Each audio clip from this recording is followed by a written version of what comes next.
as they listen to this show. Oh, please. Nobody does that. Yeah. Let's finish up a Lakers conversation here, and then we can get into transition to football with Kirk Morrison here in a second. Cappy, you feel like the season is over, correct? Well, look, I'm going to say this. If the Lakers get blown out last night, oh, well, they get blown out. But they get blown out and they lose their superstar MVP candidate. They lose the guy that it all revolves around. So, again, if they got blown out last night and Luka comes out of the game completely healthy, I would have an opinion this morning like, hey, look, they didn't play well. They got out-rebounded on the offensive end. They turned the ball over. They gave up a ton of points in transition. I mean, I could come up with all these things. But you lose the game the way they lost it, and you lose your best player to injury that looked really bad last night, I would say that you're not – all of the euphoria of March is out the window for me right now. It was a great month. Luka played great, scored 600 points. Lakers won 15 games, best month that they've had in 25 years. All of those things are true. But at the same time, without him and dealing with the reality of who you played last night and how they played, you got no chance. None. Yeah, I think that, again, it was all about what was your expectation, okay?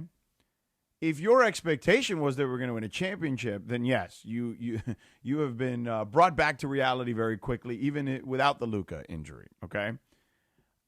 If your expectation was, okay, they can maybe get to the Western Conference Finals, I mean, even that we said, like, they're going to need some luck, right? Like, the Spurs would have to play poorly, et cetera, et cetera. The three-point shooting would have to not fall for them, and it would have to fall for the Lakers. So, it wasn't like that was like, hey, man, for sure they're going to win the second round series. Hey, man. But I think that realistic expectations were, hey, they'll win a first-round series, hard fought in the second round. And, maybe that's still the case if Luka can come back. So I still feel like that part of it is still feasible.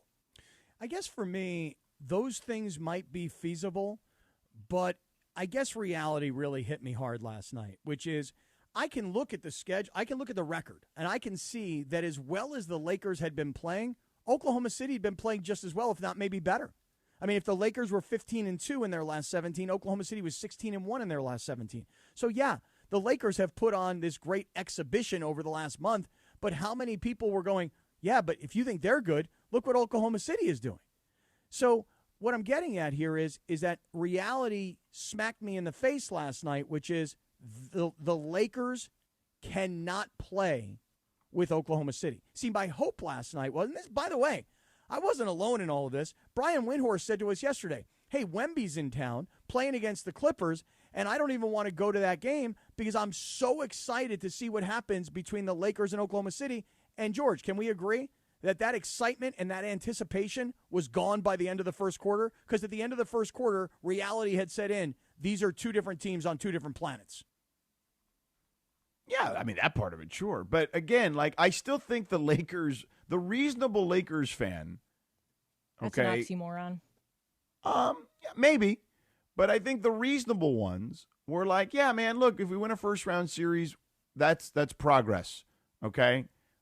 Considering how hard the West is, considering how good those teams are at the top, so, like, I think anything beyond that was going to be gravy. I'm going to tell you, George, I'm going to push back on that. I don't think so. I think what happens is... How so? I think fans get caught up, and by the way, and I say fans... Well, again, I mean, okay. Yeah. Sure. It's to Lindsay's point, is that an oxymoron, reasonable Lakers fans? Okay, sure. But I think there are more reasonable ones than you think. Now, maybe there's not, it's not the majority. I'd give you that. But I think for the most part, I think most people thought, okay, a series against the Spurs would be pretty damn tough. I mean, have you seen Victor Wembanyama? Yeah, but wait a second. But you've been hyping the fact that San Antonio's not a good three-point shooting, and you've said over and over again but that you again, think that there's a reasonable opportunity to beat San Antonio. Okay, no, I did not say reasonable. I said it's possible. Oh, like those are different words. Okay, and again, you've been saying that. Yes, I said their ceiling is the Western Conference Finals prior to the Luka injury. but they would need San Antonio to shoot very poorly in that series. Right, Like that's a pretty big caveat. Yes, but you know what that provides? That provides something called hope. In other words, you're saying, hey, look, the Lakers could beat this team if this happens, and that could happen, and therefore we think that if that happens, the Lakers could win. So therefore, there's hope. There's some hope here. Right, but hope is not like reasonable expectation that it's going to happen. But hope is like hope in a prayer to me is not the same as it's reasonable to expect them to beat the Spurs even if they were healthy. See, I would have said things differently. I would have said it like this: there ain't no chance the Lakers can beat the Spurs. Right, but see, there's not that either. You got to thread that needle, Jack.